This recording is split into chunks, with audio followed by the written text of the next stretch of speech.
Svetlana Purtseva on ajakirjanik, kes mõisteti süüdi selle aasta juunikuu alguses 2 episoodis.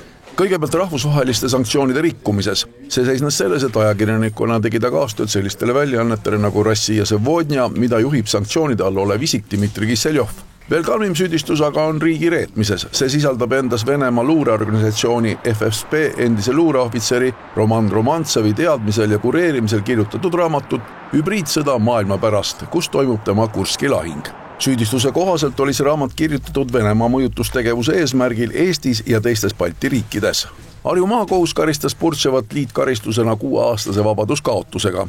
Nüüd arutati ringkonnakohtus Purtseva ja kaitsjate apellatsioonikaebust.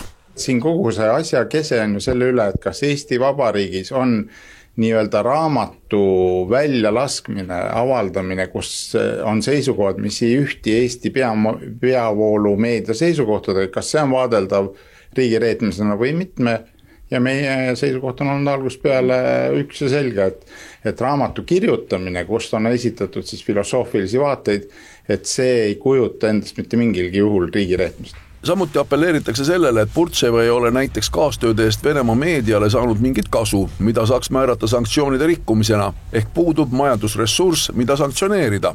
Prokuratuur nii ei arva ja jääb oma süüdimõistvate seisukohtade juurde, aga raamat. Prokuratuuri väide on olnud läbivalt, et sellistel tingimustel teoste avaldamine, mis on selgelt Vene narratiive täis, mis on suunatud väga konkreetsele inimrühmale Eesti Vabariigis on käsitletav vägivallatu tegevusena Eesti Vabariigi iseseisvuse ja sõltumatuse vastu. Kuigi selle raamatu osas on tehtud siin Eestis ekspertiis, seda vaid teatud lõigus käsikirja osas. Füüsiliselt seda raamatut pole nähtud, seega mida ta täpselt sisaldab, pole teada.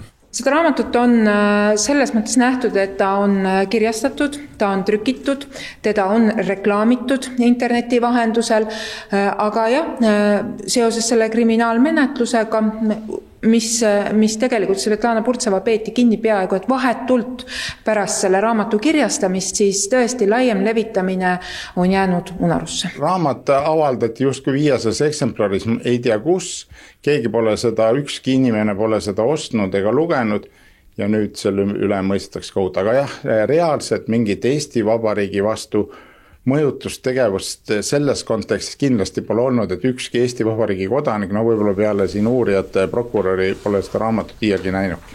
Tallinna ringkonnakohus kuulutab lahendi Svetlana Purtseva ja kaitsjate esitatud apellatsiooni osas järgmisel nädalal.